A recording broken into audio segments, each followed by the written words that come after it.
Hey everybody, this is Mark Bozon with the IGN Nintendo team, and I'm here to give you guys a video review for Sonic Chronicles: The Dark Brotherhood for Nintendo DS. Sonic Chronicles is a new RPG franchise that I think Sega is trying to kick off here, and they're starting it off with Dark Brotherhood, the first and only announced game so far, but it's done by BioWare's new handheld division in Canada.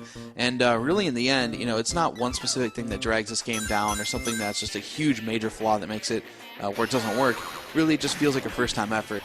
The game's your standard RPG fare. It's really made to be kind of a starter RPG for people, so it's not really very intimidating. There's a lot of hand-holding going on. There aren't random battles. You actually walk into people. And all around on the surface, it looks like a very nice game. I mean, visually, it's really impressive. It's got a nice hand-painted look to it.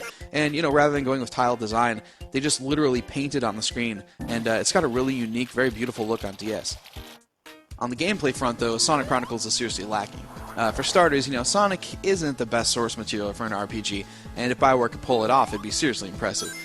You've got your team, they're doing the standard, search for the Chaos Emeralds and go after Dr. Eggman, and it does get more complex than that, and you get a couple twists and turns, but all around, it just doesn't feel like a huge RPG story. You've got the interactive dialogue trees that BioWare is famous for, but they don't go very far. I mean, you can pick if you're going to say something nice or something mean to somebody, and they'll respond in that line after, but it doesn't extend, or you don't have, anything kind of like a good or evil, meter or anything like that.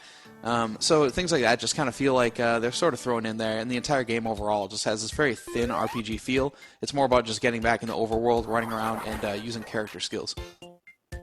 Really, the biggest gripe I have with Sonic Dark Brotherhood is just the whole game feels kind of soulless. The battle mechanic is a straight rip from Elite Beat Agents, and it works, but it could have been like one of 30 or 40 or 50 different unique ways using the touchscreen in fights, and instead it's kind of just this one mechanic that's used over and over again. As far as an RPG goes, it's just mainly made up of fetch quests. You run around, use different skills, and that's pretty much it. I mean, I even had to run and go find a stapler for a guy.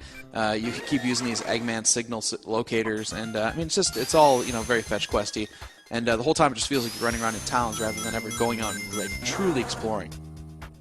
Even the puzzles in the game are really basic, and it's a little weird because you can't actually go up to the puzzles and just do them. You have to talk to a guy that's standing next to him, and he'll say, "Hey Sonic, I gotta get in here, I have to solve this, can you do it for me?" And then, and only then, will it actually become active. So you get little things like that. They're kind of amateurish as far as making RPGs and really laying things out for the player, and it just feels like you're going from interaction point to interaction point instead of really exploring.